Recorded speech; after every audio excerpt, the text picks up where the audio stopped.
Of the other companions of Thorin Oakenshield in the journey to Erebor, Orin, Nori and Dori were also of the house of Durin, and more remote kinsmen of Thorin.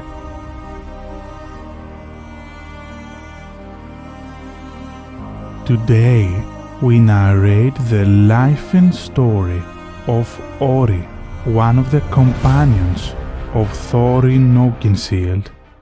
The date of Ori's birth is not recorded, but it is estimated that he is born between 2763 and 2814 of the Third Age. This means that during the Quest of Erebor, he is somewhere around 127 and 178 years old. There is no information about Ori's parentage, yet we learn that he is a remote kinsman of Thorin himself and a member of the House of Durin, the royal house of the Longbeards. Ori most probably has no siblings, but he has two famous cousins, who along with him, they also accompany Thorin in his quest to reclaim the Lonely Mountain. These dwarves are none other than Dori and Nori. Ori's name is Old Norse, and as is with most known dwarf names in the Legendarium, Tolkien takes it from Voluspa, the prophecy of the seers. Ori's name is drawn from a section of the Voluspa called the Dvergatal, the catalogue of dwarfs. His name means one who raves. On the April of 2941 of the Third Age, Thorin and the dwarves visit Bilbo Baggins at Bag End, his home in the Shire. These dwarves arrive in groups. Ori is one of the 5 dwarfs in the 4th group to arrive at Bag End. He is accompanied by Dori and Nori, his cousins, and Thorin and Glóin. He had hardly turned the knob before they were all inside, bowing and saying, "At your service!" one after another. Dori, Nori, Ori, Oin, and Glóin were their names, and very soon 2 purple hoods, a grey hood, a brown hood, and a white hood were hanging on the pegs, and off they marched with their broad hands stuck in their gold and silver belts to join the others. The grey hood belongs to Ori. During the evening of that day, Thorin Oakenshield calls for music, and Ori, along with his 2 cousins, play their flutes, which they bring out from inside their coats. The next day, Ori and the company, with Bilbo Baggins as its newest addition, along with Gandalf, depart from the Shire, and the Quest of Erebor begins. During that spring, the company travels through Eriador and reaches the Trollsos, the woods that lie west of Rivendell. There, Ori and the others are ensnared by 3 trolls, and they are put into sacks. As the 3 trolls are about to roast them, the company is saved by Gandalf. Later, Ori and the company reach Imladris, the house of Elrond, and there they rest for 2 weeks. Soon they depart, and they head eastwards to the Misty Mountains, but they accidentally end up in Goblin Town. From that underground stronghold of the Orcs, Ori and the others escape once more with the help of Gandalf, who kills a great goblin, the chief of the Orcs who dwell there. The company resumes its journey, traveling further eastwards, but it is ambushed by wargs and orcs. In order to save themselves, Ori and the rest climb up the trees found at the edge of the glade where they stand. Ori climbs a huge pine tree together with Dori, Nori, Oin and Glóin. Everyone would have perished right at that place, but Ori and the rest are saved by the great eagles. The eagles carry them away. and they finally wish them farewell near Beorn's hall. Thereupon, the company decides to visit the skin changer. When the time to meet Beorn comes, Ori and the others, following Gandalf's advice, appear in pairs. Ori and Nori is the second pair of dwarves to arrive. Gandalf whistled again, but Nori and Tori were there almost before he had stopped. "Nori, at your service." "Ori, at," they began, but Beorn interrupted them. Having stayed at his hole for a couple of days, the dwarves depart. Days later, Ori and the rest enter Mirkwood, and they find themselves in the woodland realm, which Thranduil, the father of Legolas, rules.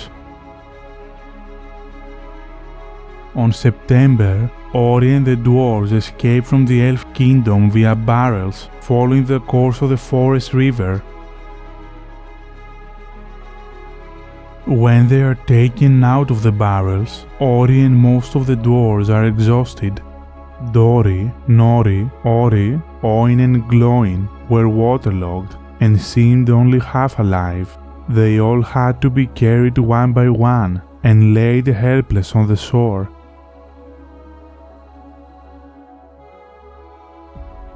Thereafter, the company reaches Lake Town. From there they head to the Lonely Mountain, and after entering, they awake the dragon Smaug. Smaug flies off to burn Lake Town with his fire, but upon doing so, he is killed by Bard the Bowman, leaving the dwarves free to reclaim Erebor. However, a vast host of orcs and wargs soon assault the Lonely Mountain, and so the Battle of the Five Armies ignites. Ori fights in that battle, and although he himself survives, Thorin Oakenshield, his king, meets his end. Thereafter, Dain Ironfoot, the cousin of Thorin, becomes the king under the mountain. Ori is given his share of the treasure by the Dwarf King, and he bids farewell to Bilbo when the hobbit begins his journey back to the Shire. The next years to follow, Ori resides in the Lonely Mountain under King Dain. Almost 50 years later, Ori undertakes another journey. King Dain, although not willingly, gives permission to Balin, a dwarf who accompanied Ori in the Quest of Erebor, to leave the Lonely Mountain and to make an attempt to reclaim Khazad-dûm, the ancient home of the Longbeards. Thus Balin takes up an expedition to the mines of Moria, and Ori, along with Oin, the brother of Glóin, follow him. So in the spring of 2989 of the Third Age, the company sets out. They eventually manage to enter Moria through the East Gate. At first, the expedition goes well, and Tori and the dwarves begin a great work there. After 5 years, in 2994, Orcs return, and they slay Balin near Mirrormere. Ori and the rest are forced to retreat inside the mines. Soon the Orcs manage to claim the East Gate and the first hole, and Tori, with very few dwarves, retreat to the second hole. There the Battle of the Second Hole takes place, and the dwarves defend themselves bravely, but the orcs reclaim the bridge of Khazad-dûm and the second hole. Ori is then forced to retreat to the chamber of Mazarbul, where Balin's tomb was laid. There they bar the two entrances of the chamber.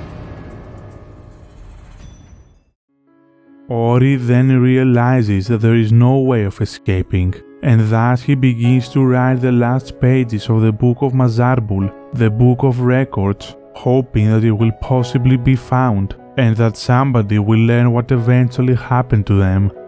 In the end, the company makes a last stand and each and every one of the dwarves, including Ori, perish inside the chamber of Mazarbul.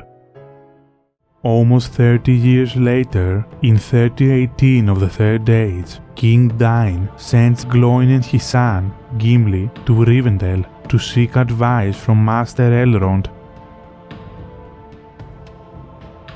One of the main reasons that they are sent there is to seek information about Balin's colony.